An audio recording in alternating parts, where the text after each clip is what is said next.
Bonsoir Gilbert Collard, merci d'être avec nous en direct sur RT France. Une première réaction à ces annonces d'Emmanuel Macron, notamment le pass sanitaire qui va rendre la vie vraiment extrêmement compliquée à tous les non-vaccinés en France. Écoutez, moi je voudrais que les choses soient claires parce que nous avons besoin du courage de la clarté. Je ne suis absolument pas contre les vaccins. Je ne suis ni pour ni contre le vaccin contre le virus. Mais je pense que chacun devrait avoir le droit d'option. Et je considère que d'obliger la population à se faire vacciner, ce qui devient inévitable compte tenu du passeport sanitaire qui est mis en place, constitue une atteinte à la liberté de disposer de son propre corps et je trouve que ce n'est pas normal. Encore une fois, chacun est libre de faire ce qu'il veut. Je ne dis pas qu'il ne faut pas se faire vacciner, moi.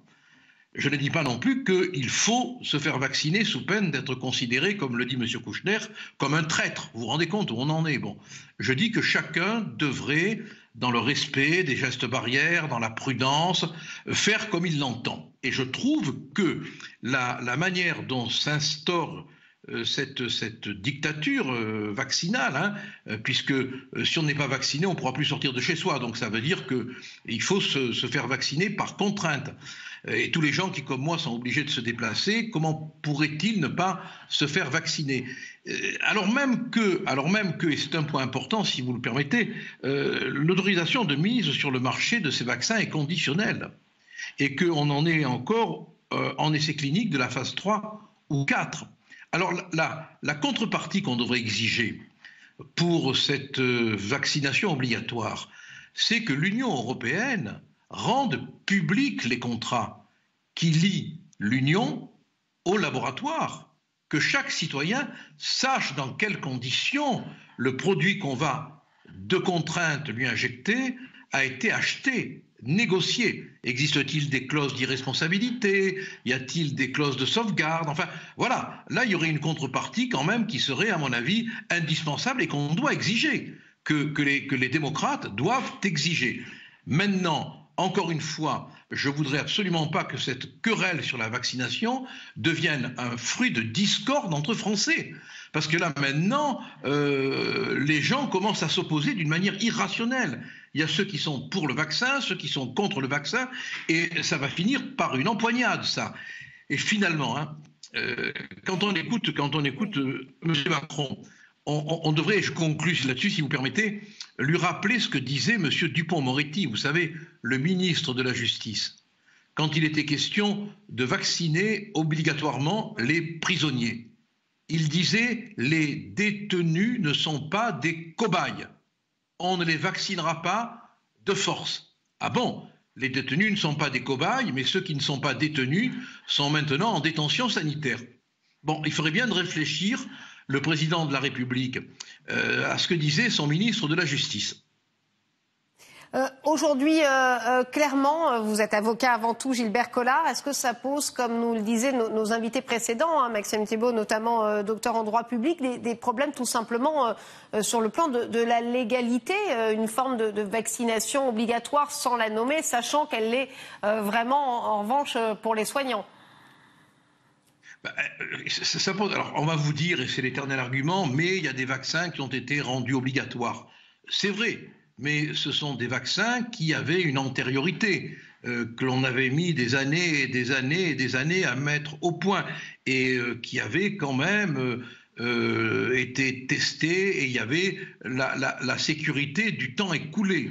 Alors, est-ce qu'on pourra recourir devant des juridictions comme le tribunal administratif, le Conseil d'État, le Conseil constitutionnel?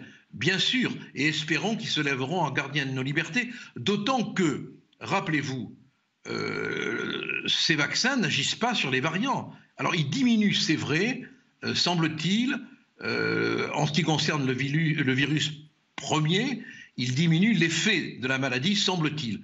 Mais il n'évite pas. Gilbert Collard, pardonnez-moi, a indiqué que tous les vaccins sur le marché français étaient aujourd'hui efficaces contre les variants. C'est ce qu'il a dit en début d'allocution. Oui, mais enfin, il y a plein d'études qui disent le contraire. Alors là, bon, moi, je n'ai pas la compétence qui me permettrait de discuter de la question médicale, mais je suis un simple lecteur et je lis des avis très, très contraires, hein, très différents. Bon, il y a plein de spécialistes qui disent que c'est pas efficace sur les variants. Il y a même le professeur Piromore qui a indiqué que ça pouvait avoir un effet sur les variants, le vaccin. Bon, donc on est dans une incertitude, quoi, personne ne peut avoir la prétention de détenir la vérité, mais au moins le doute devrait bénéficier aux vaccinés qui ne veulent pas l'être. Hein. En tout cas, si Emmanuel Macron avait une arrière-pensée, d'ailleurs il ne s'en cache pas, hein, objectif vaccination, 17 000 rendez-vous pris toutes les minutes sur le site Doctolib, un site qui a fini par être tout simplement planté à l'heure qu'il est. Il n'est plus possible de prendre aucun rendez-vous. C'était finalement une bonne stratégie si on voulait pousser à la vaccination aujourd'hui? Oui, mais c'est la stratégie du père Fouettard, qui ne va pas forcément contenter les fouettés. Les gens se sont dit, comme beaucoup d'amis à moi, si on va aller au café, si on va aller au restaurant, si on veut prendre le train, vous vous rendez compte, un quart, il faut qu'on soit vacciné, ou alors il faut qu'on aille faire un test avec toutes les complications d'emploi du temps que cela représente. Donc les gens sont allés, pour ne pas être trop emmerdés, se faire vacciner. Je les comprends, et je les comprends, je ne les juge pas, je ne les condamne pas, je les comprends. Mais je trouve que le temps dira où est la vérité, du reste. Le temps le dira. Là, il y a un verdict auquel personne n'échappera dans cette triste affaire de la pandémie, c'est le temps. Le temps sera un juge effroyable pour ceux qui ont pris des décisions bonnes ou mauvaises. Alors une fois que la pandémie sera maîtrisée, apparemment plusieurs réformes vont être appliquées. C'était l'une des grandes annonces de la soirée également. L'assurance maladie, ça sera l'assurance chômage, assez décriée, ça sera à partir du 1er octobre. Suivi donc de la réforme des retraites, hein, la nécessité de pousser l'âge légal de la retraite, la fin des régimes spéciaux. Une réaction? La réforme des retraites, si j'ai bien compris, tant que la pandémie sera là, la réforme ne sera pas là. Absolument. Voilà. Tout à fait. Voilà, mais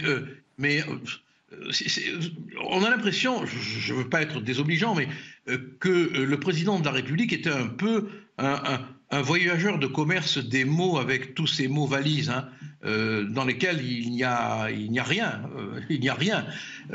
Car comment va-t-il financer? Quand il nous dit cela ne coûtera rien, mais il se moque du monde. Il se moque du monde. Bon, il est à 10 mois de l'élection et il découvre maintenant que l'insécurité sévit, que la situation économique est dramatique. Au passage, quand il a parlé de l'insécurité, ne croyez-vous pas qu'il aurait pu avoir un mot pour ce jeune Théo, 18 ans, assassiné par un ressortissant étranger, qui était non pas en situation régulière, mais dont le titre de séjour expirait dans quelques mois et qui avait été longuement condamné déjà?